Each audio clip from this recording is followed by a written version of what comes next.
Pinta Costa foi encostado à parede e não podia fazer outra coisa a não ser aceitar a proposta do Liverpool. Vais saber porquê. Em Alvalade, todas as novidades sobre o processo Marcos Edwards e o regresso de Slimani. Pelo Benfica, vais conhecer um novo clube interessado em Darwin Núñez. Isto e muito mais no vídeo habitual de Rumores. Deixa o teu like, junta-te à família e ativa as notificações.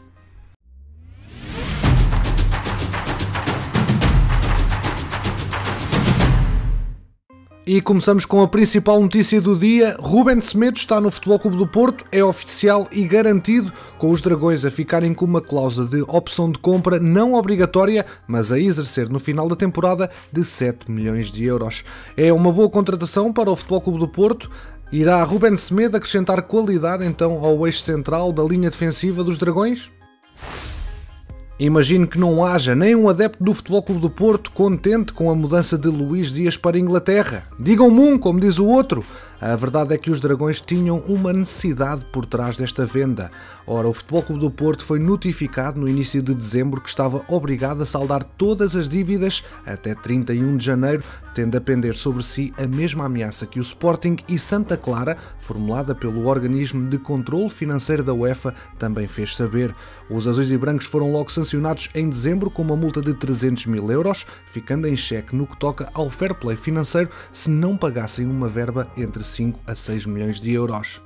Este problema está relacionado então com a transferência de PP do Grêmio para a Invicta. Ao que cabe saber, a maior fatia cabe então ao emblema brasileiro, que se queixou de não ter recebido a terceira prestação de 2 milhões e meio de euros relativamente à contratação do brasileiro, que devia ter sido paga no final de novembro, mas existem outros casos e queixas. O dinheiro do Liverpool foi providencial ante o esgotamento de outras soluções para evitar o colapso que resultaria da ausência forçada da Liga dos Campeões. Ante o peso dessa ameaça, a venda do colombiano foi impossível de travar por Pinta Costa e a proposta do Liverpool, um mal menor, dado que para além dos 45 milhões de euros fixos, assegura mais 10 milhões de euros com objetivos fáceis, sendo que também os restantes 5 são concretizáveis, o que permitiria atingir a fasquia mínima dos 60 milhões de euros definida pelo Futebol Clube do Porto. O propósito sempre foi o de vender o colombiano por 80 milhões de euros no final da temporada e, como todos os adeptos queriam, salvaguardando o potencial desportivo, mas a crise financeira e a entrada em cena do Liverpool, com prazos de pagamento inferiores a 2 anos, precipitou o fumo branco. O Júnior Barranquilla, não nos podemos esquecer, detém 20% do passe, do qual não abdicou, e encaixa 9 milhões de euros a pronto. O Futebol Clube do Porto, deduzida a intermediação, fica com 31,5 milhões de euros. Depois do interesse de Newcastle e AC Milan na contratação de Darwin, ao que se junta também o Barcelona e Atlético de Madrid, agora é o Borussia Dortmund da Bundesliga a estar de olho no avançado uruguaio do Benfica. É o Jornal de Notícias que avança com esta informação, dando conta que a formação alemã tem Darwin como um dos alvos para reforçar o setor ofensivo, mas apenas no mercado de verão. Existe ainda a possibilidade do clube orientado por Marco Rose incluir um jogador nas negociações, de forma a viabilizar o negócio com os encarnados e a baixar o valor da transferência do uruguaio, que está blindado com uma cláusula de rescisão de 150 milhões de euros. Segundo a imprensa brasileira, o Palmeiras já rejeitou 2 ofertas pelo jovem que está a ser apontado ao Benfica. Trata-se do avançado Giovani, que é seguido então por vários clubes europeus, entre eles os encarnados. Ainda assim, quem já se mexeu para tentar contratar o jovem dianteiro de 18 anos foi o Ajax, ainda que sem sucesso. Segundo o Globo Sport, os holandeses apresentaram já 2 ofertas, uma de 8 e outra de 10 milhões de euros, mas ambas foram recusadas pelo Verdão. Ao que tudo indica, a ideia do Palmeiras será fazer tudo para manter a sua jovem promessa, ou em alternativa vendê-lo, mas apenas pela cláusula de rescisão, são 60 milhões de euros. Com este cenário, resta saber se o Ajax tentará de novo, antes do fecho do mercado na Holanda, marcado tal como em Portugal, para segunda-feira, uma tentativa de contratação desta jovem pérola da equipa do Verdão. Demos conta nos últimos 2 vídeos de rumores aqui no MTL que Palhinha poderia estar a caminho da Premier League, mas que seria sempre uma transferência difícil. Agora fica mesmo descartada, uma vez que o presidente do Sporting assegurou a Rubén Amorim que o internacional português vai continuar em Alvalade, pelo menos até ao final da temporada. O médio de 26 anos estava a ser cobiçado por Atlético, Newcastle e ultimamente também pelo Manchester, mas as formas de pagamento propostas não agradaram à SAD verde e branca. Os dirigentes leoninos estavam dispostos a negociar por uma oferta de 35 milhões de euros, mas exigiam o pagamento imediato de uma parte do montante. Contudo, as sondagens propunham um empréstimo com opção de compra, como sucedeu com Nuno Mendes, e nestes moldes o líder leonino recusou enfraquecer o plantel. Segundo o jornal Record, o Atlético de Madrid foi o clube que se revelou mais interessado, pois o técnico Diego Pablo Simeone é um admirador das características do camisola 6 dos Leões.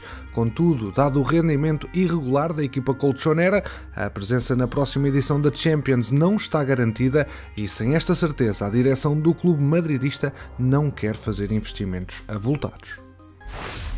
Ainda não é hoje que está confirmada a mudança de Marcos Edwards para Alvalade, mas há novas informações, uma vez que o Vitória quer agora Tabata ou Jovane para fazer face à saída imediata do inglês. Além do brasileiro, os minhotos apresentaram o camisola 10 como possível solução para desbloquear a transferência do inglês já em janeiro, mas tanto Tabata como Jovane têm o aval do treinador dos vimaranenses, Pepa. O Vitória pretende salvaguardar uma alternativa direta a Edwards na equipa titular, ou seja, até admite libertar o extremo nesta altura, mas para isso exige ter um substituto capaz de entrar no 11 e jogar com regularidade. Em causa estão os objetivos desportivos do clube, que aponta a um lugar europeu, e este argumento poderá vir a ter um peso decisivo no desfecho do processo. As últimas horas no mercado prometem, pois, ser de negociações intensas, até porque o Sporting não está receptivo a deixar sair nenhum dos avançados, seja para o Minho ou outro destino, nomeadamente Tabata para o Al-Ahly. De acordo com o jornal Record, o Vitória propõe um empréstimo até ao final da temporada, período após o qual o jogador escolhido poderá regressar ao Alvalade, sendo depois ponderada outra cedência.